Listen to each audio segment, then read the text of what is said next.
Hi, good morning, everyone, and hope you all had a restful night and back and ready for the second and final day of the TSD.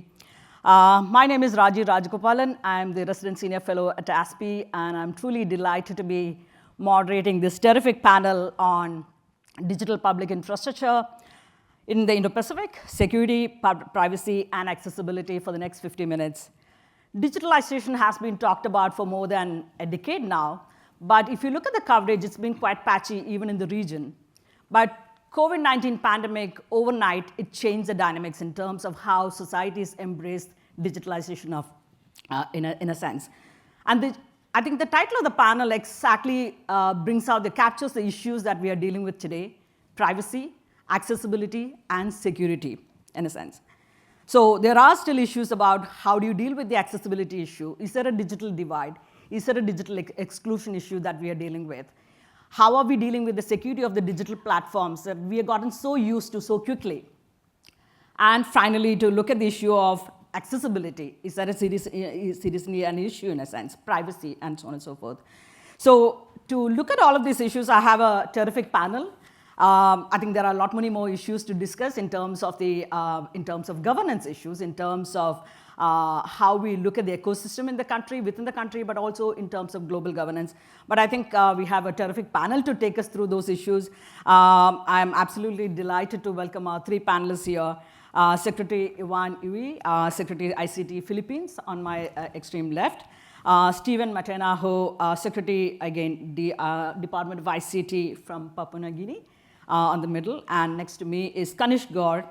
He's the founder of India Future Foundation, an emerging tech policy think tank in India.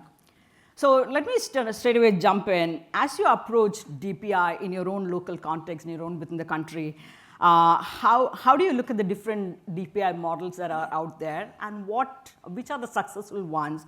Because a particular model may be a successful one in one particular context, but implementing the same model in a different country need not produce a similar outcome, because each country has its own kind of requirements, but also different technological capabilities, and there are social contexts in which some of the DPIs may be very successful in terms of its outreach. So in your own context, how do you look at the different DPI models that are out there, and what explains their success? Let me start with you, Kanishk. Yes, thank you, Raji. So I look up to the India DPI model, particularly Aadhaar. One, it being inclusive. Second, it starts with last mile. So when the Aadhaar ecosystem was created, it was created to include the last person from a remote village. So the rollout started by including the poorest in remote villages to ensure they get their midday meals. So inclusion, second, diversity, and ensuring connectivity was some of the key pillars of Aadhaar. And since then, India has evolved. We created the UPI stack, where a public-private partnership was built, where digital payments changed the way India was doing businesses. And today, we see large amount of digital payments happening through the UPI stack, right? And the third, which I look up to, is primarily the Jan Dhan Yojana, which was started by our Honorable Prime Minister to ensure that midday meals are served to everyone. And up to 80 crore Indians benefited from this scheme. I also look at the Smart Nation program in Singapore, which allows a single identity to be used across the country, and you don't need to have multiple identities. So the Smart Nation program in Singapore is another model that I look up to. Last but not the least is primarily the Estonia's e-residency program, where you could be a resident in Estonia using a digital identity, and you could end up doing business in EU. You could also use that for expanding your footprint. So it is taking the stack global, and it allows more inclusivity and greater governance. Terrific. Stephen, would you want to kind of weigh in on looking at your own context? What are the different models that you have looked at, and how do you see the implementation? What are the successes that you see you attribute to any of the models? Thank you. So when you're looking at the DPI principles, The sort of two things that come to my mind. The first one is the diversification of use cases for DPIs. And then you're looking at the scalability, how far you can scale across all those use cases. When you look at those two principles, and the great examples brought forward just now, from Papua New Guinea, we saw India as probably the model, particularly because they've harnessed on two main DPIs, and that's really the critical building blocks for digital transformation. That's the ID component, ID building block, as well as the payment building block. So the ID, as mentioned, is the Aadhaar, and then the payment is the UPI that's managed by the NPCI under, I think, the central bank there. Okay. And so when you look at the diversification of use case across the Aadhaar, and because of the diversification of use case, whether it's and there's multiple use cases in a digital ID block, where you can use it for single sign-on to any government online service, or you can use it for authentication across banks to create accounts, and generally eKYC. Those diversification use cases, if you're successful across that plus more, and you're able to scale, when you look at India, they've got the population there, and they've been able to scale all those use cases and across a huge population. So using those two criteria, I think India becomes a very ideal model. And within Papua New Guinea, we were very looking across also Singapore, and there are other models around where digitalization that's reflecting DPI principles. And I should also highlight the principle of open principles. So I think that India, both the UPI and the Aadhaar, are great models for adoption and success. Terrific. Ivan, if I can come to you, Philippines has adopted different ID cards and so on and so forth. So which are the different models that you look at this point of time, and what kind of leads you to think it's a successful one? Well, my co-panelist actually has covered the more important aspects of the deployment for DPI. And I fully agree that we had to start with the fundamental building blocks, which was identified earlier. An ID system that will ensure authentication of all users into the system, and a payment system that will allow for transactions to happen. And so these two fundamental building blocks underlie the whole DPI infrastructure. Then from there, we build up the connectivity, we build up the security, and all the other components that will ensure that the infrastructure is robust, is resilient, it's up to global standards in terms of speed, in terms of reliability. Then develop all the different use cases that will be on top of all of these fundamental building blocks. And indeed, the big challenge really is utilizing the national identity, because there are many standards out there, and capturing it through biometrics or through all the other identity verification system. You need to study it very well to ensure that that fundamental building block is stable, is scalable, and is reliable. So once that's set, the other areas come into play easier, and you're assured that whoever comes into the system or transacts in that infrastructure is authentic and will be able to do those transactions in a safe and secure manner. Excellent. And I will come back to those points on scalability and stability because those are important measures to somewhere sort of evaluate a particular DPI. But one question I wanted to take further in terms of every country's unique needs and technological capabilities, maybe if you can talk to us about the unique elements of your own DPI in your country and how accessible is digitalization across the country, especially some of the rural and remote areas of the country. What's your strategy in dealing with the accessibility issue, or is that not much of an issue within your own country in a sense? Maybe I'll start with you. Yes, well, the Philippines is unique because it's an archipelago with more than 7,000 islands. And so accessibility, connectivity is a big challenge. Many of the islands are rather remote and sparsely populated. So laying down like submarine undersea cables does not make economic sense because the population is quite small and the distance does not justify the costs that will be incurred in that. So the commercial telecoms companies are hesitant in putting up that much capital if they do not see a business case there. So what government did was we came in and we provided that connectivity through, in most cases, through wireless connectivity, whether we're using microwave, IP radios, or even satellite connectivity. And the new satellite technologies, LEO, provides actually a very cost-effective way of connecting these remote islands. And once they're connected, then we can now incorporate many of the use cases through that connectivity, whether we're talking about online education, telemedicine, e-commerce, financial inclusion.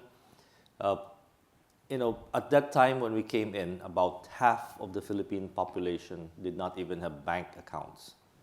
So when we deployed all of this, suddenly a large portion of the Philippine population can have e-wallets, can have online bank accounts. And so they now become part of the Philippine economy when in the past they were on the fringes and are not able to participate in the economic activity. So it's very inclusive and very empowering because now that they have that digital access. So the next concern, of course, is these are new players in the digital space. And so we need to find ways to protect them from the threat actors that would find that this sector will be a very ripe sector because they're naive, they're new in the digital space, and they are easy victims. So while we're deploying those, we incorporate a lot of security measures in order to protect them. Ensure that through the use of digital identity, we use biometric, multi-factor authentication in order to ensure that even if their one-time passwords or PINs are compromised, there are other ways of ensuring that is secure. And of course, cyber hygiene is very important. So we incorporate those kinds of awareness and training before they actually come on board. Terrific. Stephen, why don't you tell us about the DPI in your own country, how it's being done? Okay, so thank you. I think DPI itself is a strategy for digitalization. I think that first we need to understand, and a prerequisite for digitalization is connectivity. So for Papua New Guinea, we've had to work a two-pronged strategy, and this has been the approach since 2019. So we work connectivity, and then we started, and it's quite late. We've gotten late into it in terms of establishing our policy framework around digital transformation. We started around 2019. Initially, we were connectivity orientated. So we said that we're going to start progressing digitalization and then drive the demand for connectivity. But at the same time, so looking at connectivity, in 2019, we had mobile penetration of around 42%. And out of that 42%, maybe half of it was 4G and the other half was 3G. Fast forward 4 years to now, 2024, we've just hit 80% in 4G penetration, and we're about to introduce 5G, probably well, could be about a month or two away. And so we've doubled in our penetration, and this has been mainly because of the open market competition. We've tried to strengthen that open competition space.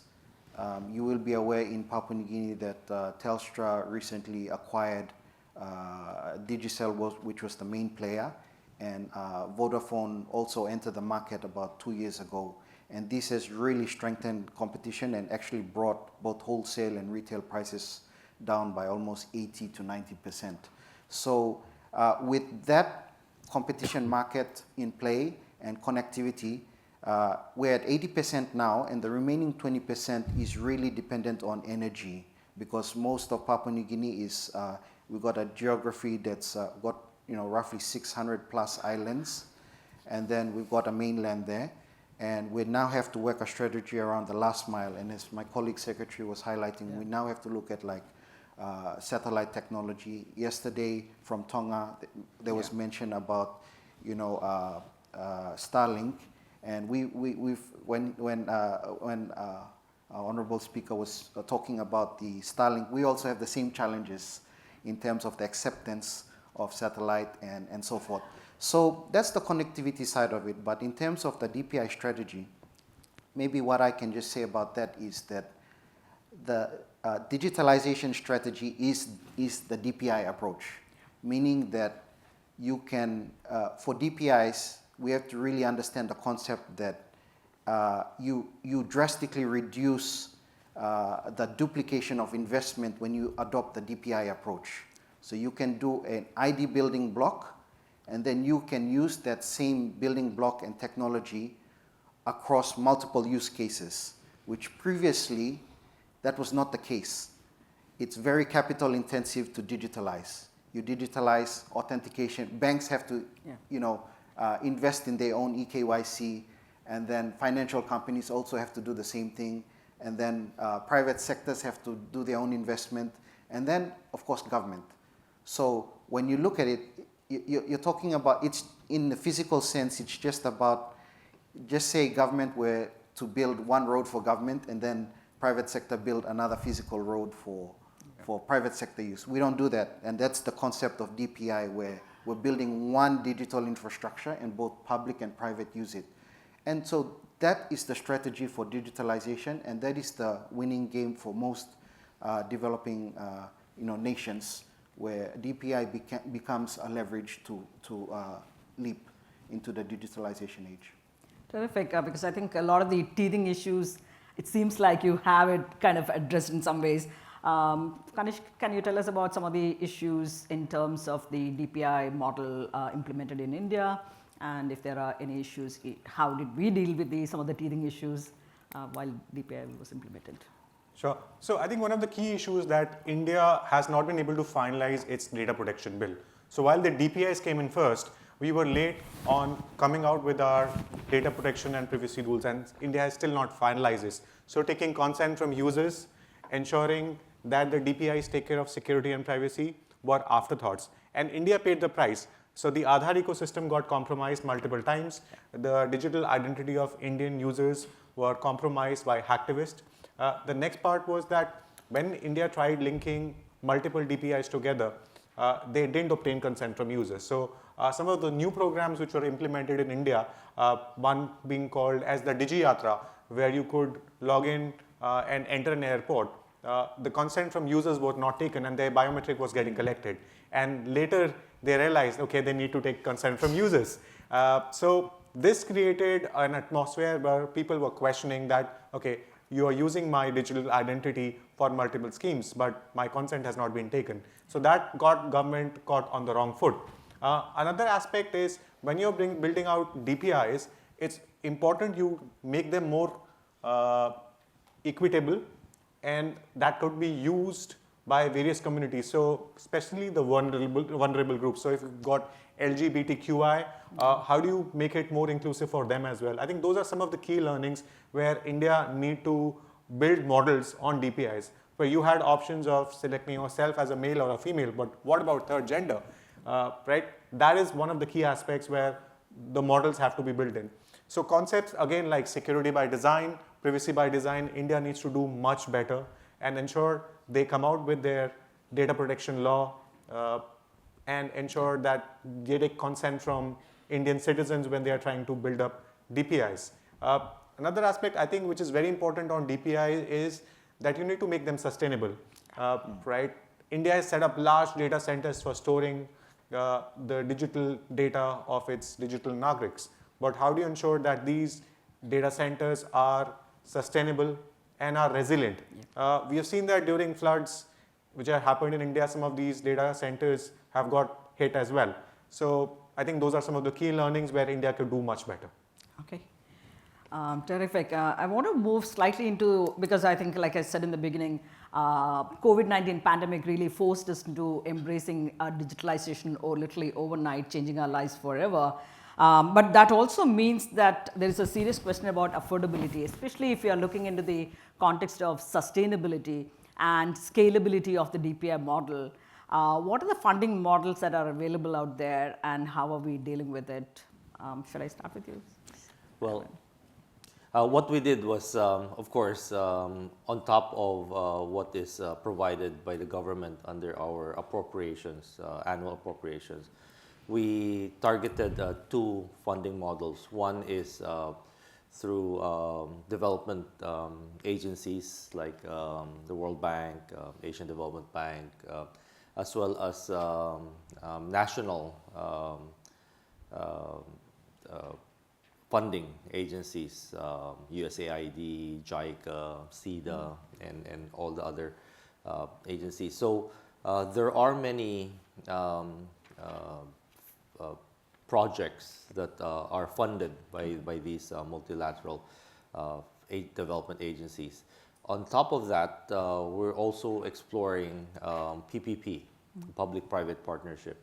And we found that there is strong appetite, especially in the digital arena, of private sector investments, where the business case actually is firmly established. There is a assured rate of return because of, well, initially, with government going in and doing the greenfield investments, there is uptake in the economic activity in those areas. And those are clearly established patterns. And so investors are more than willing to enter into public-private partnerships in order to make those investments come into fruition. So the important thing there is government has to be prepared to go through hard negotiations. Yeah. To ensure that we get the best technology, the best partners, and the best financing available when we deploy those in infrastructure. Okay. Let me come to you, Ivan. What are the different funding models? Do you get aid from other agencies like JICA or USAID, or are there other domestic kind of funding models in place? Yeah, I did mention that the DPIs cut down on duplication on investment, but nevertheless there's still a cost, initial cost to deploy it. Now, just to touch a little bit on the Papua New Guinea's journey, before we are in fact currently building our digital ID block as well as our payment block under DPI principles, and we are a couple of weeks away from launching both with an initial use case around both of them. We've signed a DPI MOU with India, and they've helped us greatly in trying to understand and they've given us technical assurance across both that work. But initially, we had to put all the policy and legal framework. So it's been a 4-year journey on that. We've had to look at putting policy and law around digital infrastructure, data, governance and protection, and security. So we've got 3 sets of policy frameworks around that, and we had to work super fast, so we merged all of that into one legislation. And it's a little bit messy, but it'll do for now, and we're slowly trying to clean that up and separate all that one legislation into about five bills right now. But to fund the initial startup, we had to look across, and we realized that, and I have to be honest here, a lot of development partners and bilateral partners are not really appreciating the importance of DPIs.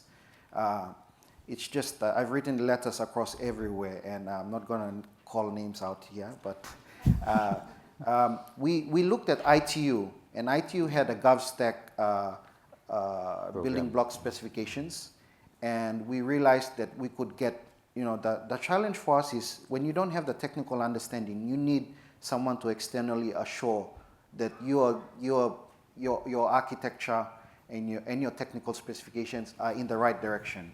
So we had to look for someone, it's easy to go to a vendor, but vendors will be serving their own purpose. So we had to go to the ITU, and thank goodness that the GovStack framework was there, and we've adopted that, and that came with support from ITU to help us with the assurance around the technical specifications and the architecture, which then allowed us to go into procurement. So because of our policy and structural reforms, we had just enough to build, and we've been working on this for the last 12 months, build a building block for ID and a building block for payment with what we call, MLP, minimal lovable product, to enough use cases for adoption. So, and that's where we are. But I would like to, beyond funding, you got to look at the sustainability, and maybe I'm worried I might get carried away, but the sustainability is another strategy. Absolutely. Yeah. Okay. Kanishk, do you have something on the See, funding in model? India, one of the key learnings on DPI has been that you have to create models that you don't depend on external funding. So public-private partnerships was a great model. When India started building the Aadhaar stack, they ensured that you have partnership with the state telecom operators and the private telecom operators. You have partnerships with the banking infrastructure. So Aadhaar created something called as AUA, KUA, and ASA. So you had included FinTechs, you had included banks, you had included telcos as part of the digital infrastructure. The second was you were looking at revenue models. So when you bring in private companies, they also have a revenue model to ensure that their business is sustainable. The last part is including startups as part of DPIs. So a good learning for our infrastructure, primarily around authentication at the airport, the DigiYatra, they launched a program for Startup Challenge. And the startup which was able to provide the best solution, which could be scalable and is open source, was chosen, primarily to ensuring that this can be scaled to multiple airports. So today, India's airports are using the DigiYatra across platform, and now that system is completely set up on cloud. So you don't have a physical data center, but you're using cloud stack for enabling access to the authentication, and security is also now taken into account. So in the longer run, countries will have to build up their revenue models. So government will have to end up working with the industry to ensure there is more partnership, there is more inclusion, and there is interoperability, which is very important. So the digital payment stack in India today has multiple methods of payments, and I don't think so there is any other country in the world that uses digital payments to its best effect the way India does it, where you've got payment banks coming in, you've also got digital wallets which are set up, and every person in the country can use those digital wallets to make payments. So in terms of ensuring the connectivity is there, even on low bandwidth, these payment systems are working quite well. Terrific, and I think you talked about the revenue models. The success of it is a question. Similarly, on the security aspect, especially when you're talking about cloud stack and kind of thing, how secure. So related to that is one question I wanted to ask on the effectiveness of DPI. Measuring the effectiveness is always a challenge in a sense. But is there an ideal way to measure the effectiveness of existing digital public infrastructure? What means are available in a sense to measure that? Maybe I would say 3 parameters to look at are speed, scalability, and inclusion. Inclusion being a key aspect when we look at our kind of diverse societies that we have. So what are the kind of effective measures to evaluate or assess the state of the DPI models that we have in our, should I start with you from here? Yes. So I'll add another pillar, which is affordability. Okay. So in India, you have a great divide. You've got the Ambanis who are flaunting money, and then you have people who can't afford their midday meals. Yeah. So how do you ensure that these DPIs can be accessed by everyone? And how do you ensure that the poorest in the country are able to get government schemes? So that's one of the key aspects. How do you ensure that some of the key schemes which were launched by the Prime Minister is reachable on ground, and how do you ensure they are effectively governed? Because India initially had issues with respect to bribes. Today we have moved away by creating digital public infrastructure which ensures transparency, accountability, and greater governance. So I think those are important models through which you can measure the effectiveness of DPIs across. And the DPI model today is being moved outside India. So the UPI stack is being taken to rest of the world today. And similarly, Aadhaar ecosystem as well is being leveraged as a role model. Particularly in the G20, we saw that the India stack was one of the models the world could look at. But again, how do you ensure that that is scalable and is resilient is a key working area. Stephen? So if I look at the example of ID and payment, and particularly for ID, with the ID, when you look at the India's example, they have, and that was mentioned about the DigiLocker, which is the wallet to hold your personal certifications and so forth. In fact, we're finalizing the 2 building blocks, payment and ID, and we are also launching, a couple of weeks away from launching a citizens e-government portal. In Australia's example, it's Services Australia, and we've started off with 8 services, citizen-faced services. And we're also launching a wallet app. So the ID, we've looked at the SingPass from Singapore, and we've looked at DigiLocker for the wallet. And we sort of looked at both of them from a user perspective and then from the architecture perspective and the stack. And in terms of measuring, I'll go back to the 2 criteria of a DPI. It's first about the use case. So when you look at the digital ID, how the wallet as a start, the digital wallet as a start, how is the wallet being leveraged? And there are 2 dimensions now. How is the wallet being leveraged across government services and of course the private sector as well? And this is what DPI is all about, multiplying the use case of one technology across both sides. And then you look at the overall adoption. So when you look at that, in our case, we got the digital wallet we're about to launch. We're trying to see how we can leverage that and have that interoperable across like banks. So banks can have their payment systems in that wallet, while at the same time, if it's private certificates, if it's your academic certificate, government can now use that wallet and leverage on it. Then you've got that, the wallet becomes a DPI in itself. And then when you look at the digital ID, it's the same thing. And when you look at payment, it's the same thing. So I'd say that first you need to establish a clear baseline across the use case adoption, and then you need to measure that, and then the overall adoption. And I just want to add one more thing, and that's the sustainability, because that relates to the investment and the funding and the revenue models that was previously mentioned. We need to measure and make sure that it's sustainable. Now, what we're doing is we've actually established a government subsidiary which we plan to privatize. And so we're going to insert all those building blocks into that subsidiary. This is looking at the India model and understanding that and how to link up the startups into it, because the startups have to now work across those building blocks to innovate the use cases. So we've got that subsidiary set up, and I think sustainability can be measured by level of investment as well. And so we will be looking at investors for that subsidiary. Ivan, is there a one yardstick that you would use to measure the effectiveness of DPI?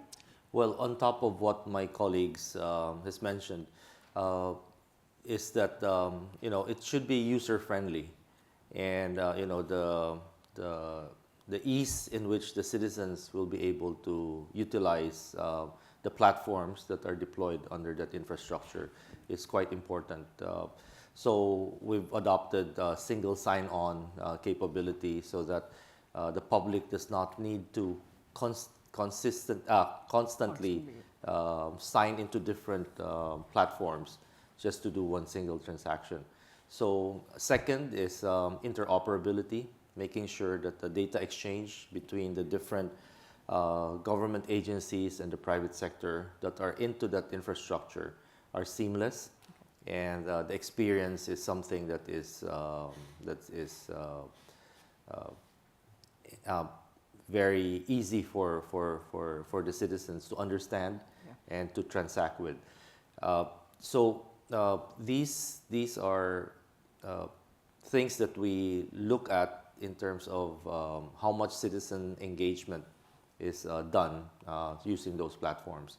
So integration of all those different platforms in terms of the use cases allow for easier transactions by the general public with respect to whether they're transacting with government or they're transacting with banks, with commercial establishments, through the payment channels and so on.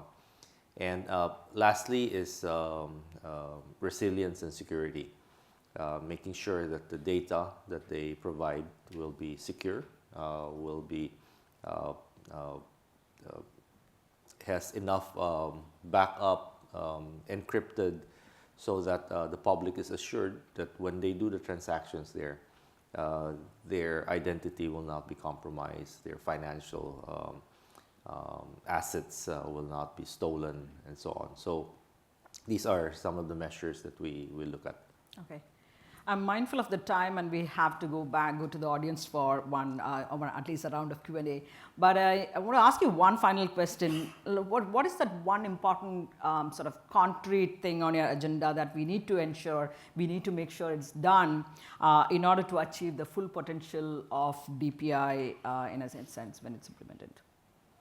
Start with you. So I think one of the key aspects is ensuring people are skilled to use DPI. Today, artificial intelligence is getting up in every field. So how do you ensure that people are digitally literate to use some of those DPIs? There is this constant fear of AI taking away jobs, but how could you use some of the emerging technologies like AI to ensure that DPIs are effectively used is one of the biggest challenges which we face today, and is something that we really need to work tomorrow to ensure that people use emerging technology and they are skilled. As part of India's DPI programs, one of the key aspects has been digital skilling, and India has launched multiple schemes to ensure people are able to learn online. So, the e-learning schemes have been effective using the digital stack. If you look at what has been done on Digital Locker, is that people are able to access some of their certificates. You could also build out models to ensure people can learn remotely in villages, and some of the schooling that was happening, we saw during COVID, everything went online seamlessly. So rural connectivity, ensuring that latency and bandwidth issues are taken care of, and people are able to get upgraded and still use DPIs effectively is one of the key aspects. Great. Stephen? So I think there's three things I'll quickly say, and one is, first of all, a whole of government approach and a whole of private sector approach is necessary. Now, how that comes into play, it's a tactical approach that each country or developing nation needs to look at.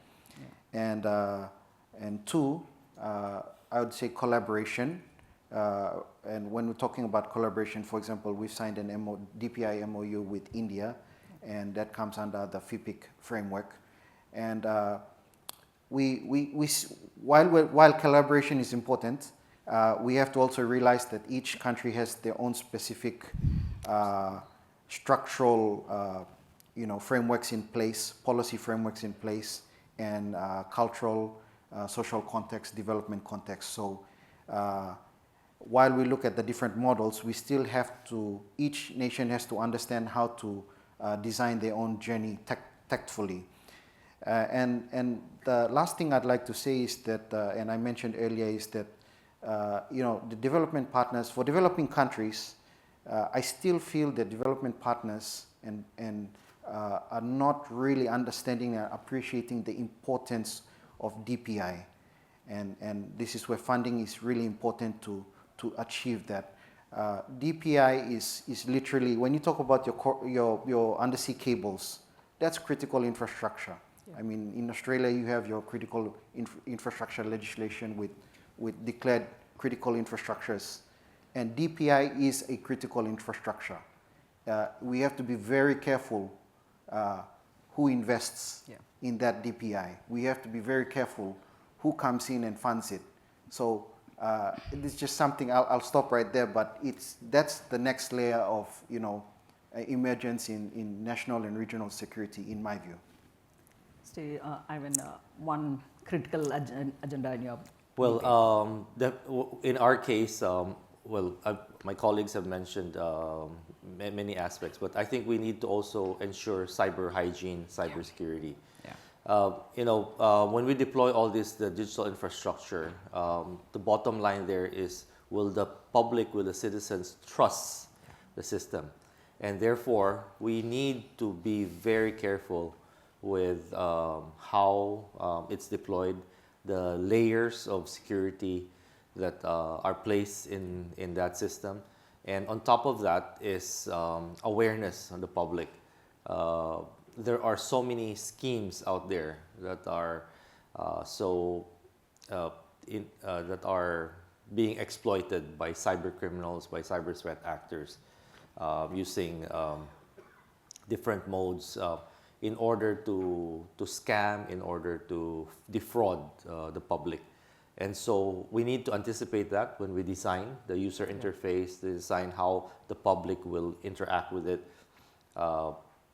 Understand that, like sending text messages with hyperlinks, incorporated there is a no-no because it can be abused and it can be misdirected. So understanding the psyche of cyber criminals, cyber threat actors, and anticipating that in incorporating those and making the public aware. So part of that was definitely educating the public on how to use the system safely and securely. Fantastic. We have less than 8 minutes for our Q&A, but I'm just going to look around the room for questions and we'll take it from there. Okay. One on the right here. A couple in the front. Yeah. Okay.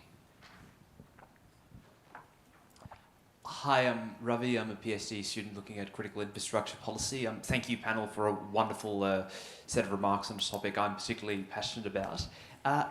We had the comments about DPI as a tool for development of developing countries and the role of international partnerships. My question is to Raji and Kanishk because it's about the Indian approach. Do you see DPI as somehow the next frontier or even emerging frontier in India's economic statecraft as it seeks to counter Chinese influence in the global south, especially Africa and the ASEAN countries? Thank you. Thank you. We may take a couple of questions together. Fitri. Hi, I'm Reggie Shah. I'm an ASPE fellow and a bit of a plug/open disclosure. I've done some work actually on digital identity recently for ASPE. My question really is that I think Australia and also countries such as the UK and the US have really struggled to do digital identity, whereas that payment part of what you talked about, I think we do quite well. So I guess I'm interested in the panel's reflections as to whether there's anything we can learn or there's anything different that makes it more difficult to do, for example, in a Western country. Okay, we could possibly take, if there is one more pressing question, otherwise we'll get back to the panel. Okay. Yeah, I think we are just about 5 minutes, so let me get back to the panel. Any of you want to, yeah. Yes. Evan, I'll start with you. Well, I think in countries where you have a state and a federal level, digital identity can become quite challenging, because in order to roll out a national digital identity, you need to have it from a whole nation approach. And if you have strong state, more independent states where they can determine the technology that will be adopted and the standards that will be adopted, then it becomes quite challenging for the federal government now to see how all of these different platforms and different divergent integrate all of them together. So there are tools that will allow that, and I think that's where perhaps it can become a technology solution rather than a legal solution. Steve? Well, maybe with relation to the second question, for Papua New Guinea, we have a national ID that's being deployed, and it's basically data that's collected onto a platform, and then there's a vetting process issuance. It's based on a foundational ID principle, but the difference between a national ID of that design and a treating digital ID as a DPI is that you need to leverage across as many use cases as possible, whether it be in the financial sector, the government sector. If it's government, you're talking about single sign-on, you're talking about authentication, you're talking about electronic signing, approval of documents, and so forth. So,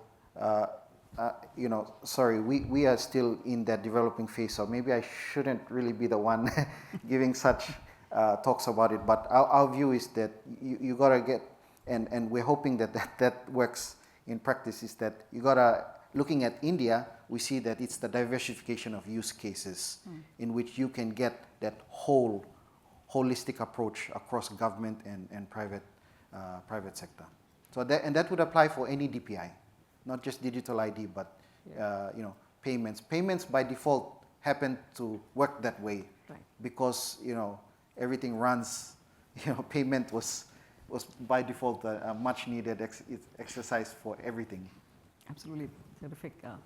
So I think in terms of taking DPIs overseas, or I think one aspect is on building international cooperation, and Quad is one framework through which India could really benefit.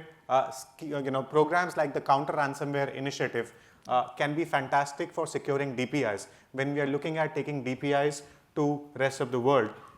So building on top of what Counter Ransomware has started, and Australia is taking a key lead on that stuff. India can look at building up partnerships, particularly on Counter Ransomware Initiative. It could really help secure DPI. And cyber criminals keep on evolving, so the methods of payments also need to evolve, and you need to build in security aspects. So we have seen that multiple methods of payments are used, and today the DPI infrastructure is getting attacked by cyber criminals, state-sponsored hacktivists, APT and ransomware groups. So how do you ensure you keep these DPIs safe and you are using international partnership and doing better attribution? So I think India really needs to do more on attributing to some of these state-level hacktivism which is happening, and use large partnerships, particularly like Counter Ransomware Initiatives. And I think Quad could be a fantastic working model for ensuring that the DPIs could be taken to the rest of the world. Just ending on the final note about the sort of attribution and sort of partnerships, in a sense, whether it is through the Quad. Ravi's question, I'll come back to you during the Q&A. We will have a longer chat about it. But I think in that sense, one issue that we have not really talked about is the efforts to develop global standards on DPI, because there aren't any successful models as yet, and I think the UN is taking the lead at this point of time to develop some sort of a standards framework through expert engagement as well as engaging the multi-stakeholders engaged in this area. But again, given the last several years experience in the multilateral negotiations in terms of developing a code of conduct or any sort of a framework, any sort of standards, and such efforts have not been very fruitful given the kind of great power politics, intensification of the US-China rivalry, and so on and so forth. But I think that's one area that we need to see, and I think it will be important for us, because if we, at the end of the day, our digital ID system, our payment system are all linked to the digital public infrastructure that we are talking about. Its security is extremely critical, and I think that's a point that you also try to bring out, whether it is state-sponsored agencies or otherwise. There are plenty of actors who are which are taking on sort of some of the vulnerabilities that exist in the DPI. So that's something very, very critical that we need to. So whether it is through minilaterals like the Quad or other partnerships, or at the multilateral level at the United Nations, this is an area that we need to work on. Thank you so much for a terrific conversation, and a big hands to my panelists here, please. Thank you.